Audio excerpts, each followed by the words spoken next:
Somebody used to say, what, your mother's place is it? Your father's place is it? Your grandfather's road ah? Dude, you think this is your grandfather's road?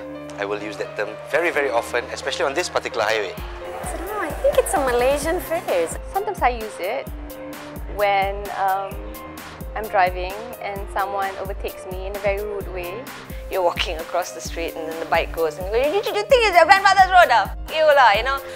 But worse is yang suka cucuk kat highway. Like someone is hogging the right lane. You know, you park your car in the middle of the road, or anything that happens that seems to you to be an invasion of your space, that would be the phrase we use. Oi, your grandfather's road, man. It's confrontational and it's challenging. Like, you know, who do you think you are? That kind of thing. Oi, jalan papa kau ke? Macam tu. Kan? Sorry bang, bukan abang Sorry Kita syuting man.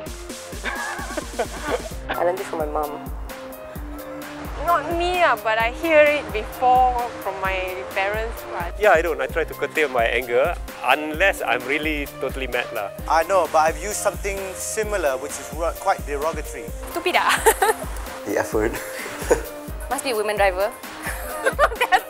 And then I'm like, hey! But it's just still a part of what we always say, right?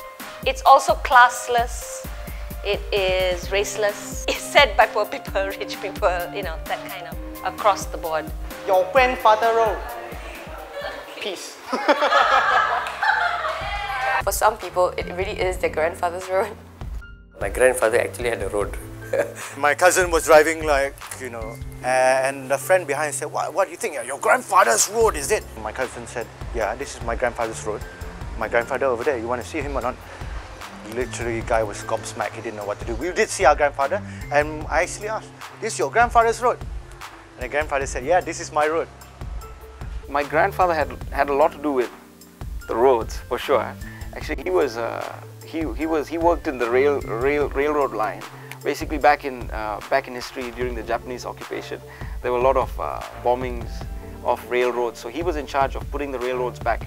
So you know, that was my granddad's role. The more nice way of looking at it is that basically the journey that your ancestors have taken to bring you this Malaysia today. It's a sense of history, you know, it's a sense of like, okay, where have we come from? And if we consider where we have come from, possibly we can head out.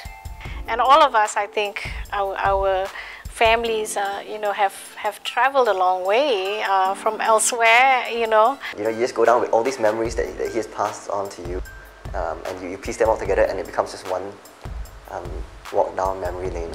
It's really, really incredible.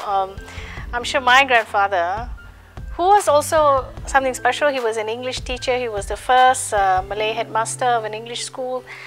Even he could not have imagined this world today that his great-grandchildren are living in. And that's a long road that we've traveled, and we should appreciate that. Thank you for being who you are and letting me smoke all my cigarettes when I was younger. Grandma, great uncle especially, who gave me my first cigarette when I was 6 years old. BD. Just with BD and tobacco.